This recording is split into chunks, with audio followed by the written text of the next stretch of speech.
Assalamualaikum warahmatullahi wabarakatuh. Perkenalkan, nama saya Titi Hasanah, NPM saya 20220101089.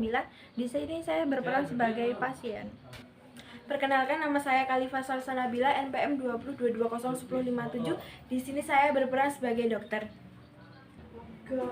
Perkenalkan, nama saya Yudia Ayu Kartika Dewi, NPM 202201098. Saya di sini berperan sebagai ibu dari pasien. Perkenalkan, nama saya Idan Setiawan, NPM saya 202201099. Di sini saya sebagai editor dan kameramen. Permisi. Baik, silakan masuk. Ya.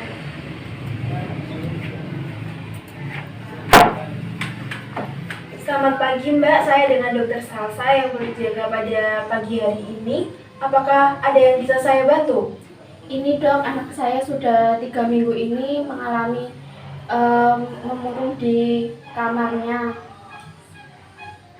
Baik Mbak, apakah akhir-akhir ini ada yang Mbak rasakan? 3 minggu yang lalu saya mendapatkan hasil SBMPTN yang kurang memuaskan dok, dan saya merasa gagal. Saya merasa sedih dok, begitu ya? Iya dok, akhir-akhir ini anak saya sering menangis dan murung selalu di kamar. Sebelumnya saya tidak pernah melihat anak saya seperti ini. Dia biasanya selalu ceria. Kemudian anak saya biasanya sering bermain dengan teman-temannya dan adiknya yang kelas 1 SMA. Apa benar yang dikatakan ibu tadi Mbak? Iya benar dok, saya merasa sedih banget soalnya masa saya bisa sampai nggak lulus sih. Mbak, akhir-akhir ini kan di kamar terus. Apa yang biasanya dilakukan saat di kamar? Biasanya saya cuma sedih gitu dok, murung, kayak merasa gagal kayak gitu dok. Lalu ada lagi yang Mbak Ana rasakan seperti bersalah atau gimana? Iya dok, saya merasa tidak berguna, soalnya saya sampai tidak lulus. Sebelumnya memang Mbak Ana, sebelum ujian ada sesuatu hal yang membuat Mbak Ana tidak fokus? Kalau ada, boleh Mbak Ana ceritakan? Iya dok, sebelumnya saya tuh merasa tertekan karena ayah saya menuntut saya untuk mendapatkan nilai yang bagus, sedangkan saya itu orangnya tidak terlalu pintar.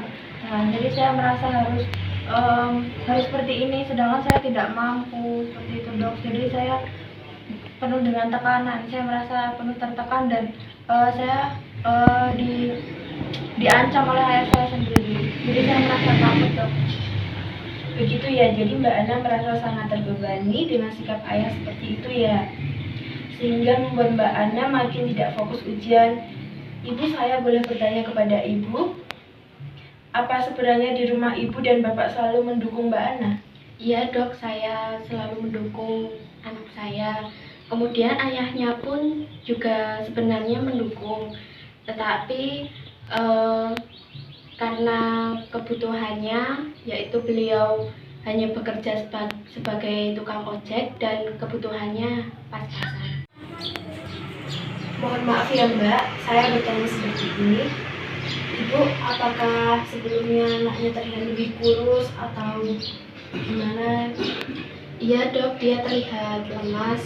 Kemudian dia keluar pun hanya akan ke kamar mandi. Disuruh makan pun tidak mau. Jika saya paksa, hanya makan sedikit. Jadi badannya sampai kurus seperti ini. Baik Ibu, jadi begini, kita sudah sama-sama mendengarkan masalah dari anak Ibu. Nah, untuk alangkah baiknya, boleh saya ketemu langsung dengan Ibu kembali, Mbak Ana beserta Bapak, agar kita bisa mendengarkan Mbak Ana dan mencoba mencari solusinya. Iya dok, saya akan meminta ayahnya untuk ikut agar anak saya tidak murung seperti ini lagi. Baik, kalau begitu saya senang dengan Ibu dan Mbak Ana karena sudah mengkonsultasikan ini kepada saya. Namun saya rasa Mbak Ana perlu menemui seorang psikiater. terkait masalah ini. Tetapi kita bisa mulai dari sini. Nanti ketika datang kembali Ibu dan Bapak beserta Mbak Ana, saya akan menjelaskan dan saya teruskan kepada psikiater rumah sakit ini yang dapat lebih mendengarkan dan mungkin menemukan solusinya. Apakah Mbak Ana bersedia? Iya, bersedia, Dok. Mbak Ana, hari ini saya akan memberikan terapi mindfulness. Terapi mindfulness adalah latihan untuk menenangkan yang bertujuan untuk mengurangi stres ketika Mbak mengalami gejala emosional dan fisik. Ibu bisa mengikuti kegiatannya di rumah. Apakah Mbak Ana dan Ibu bersedia? Iya, tidak apa-apa, Dok. Baiklah, Mbak Ana dan Ibu, mari ikut saya ke ruangan terapi. Silakan ikuti saya. Duduk, Mbak.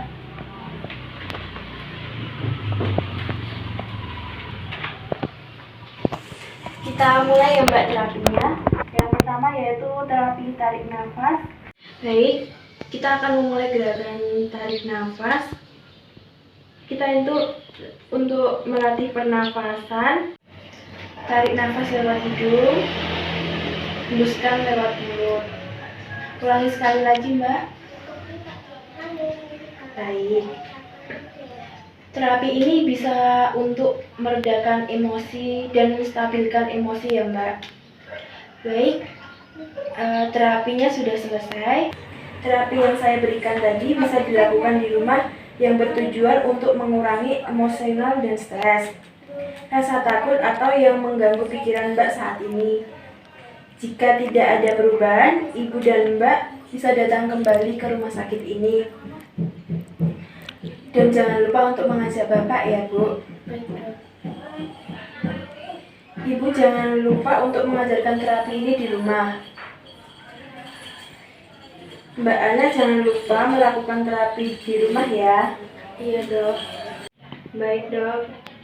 Baik, Dok, saya permisi dulu. Terima kasih. Baik, sama-sama.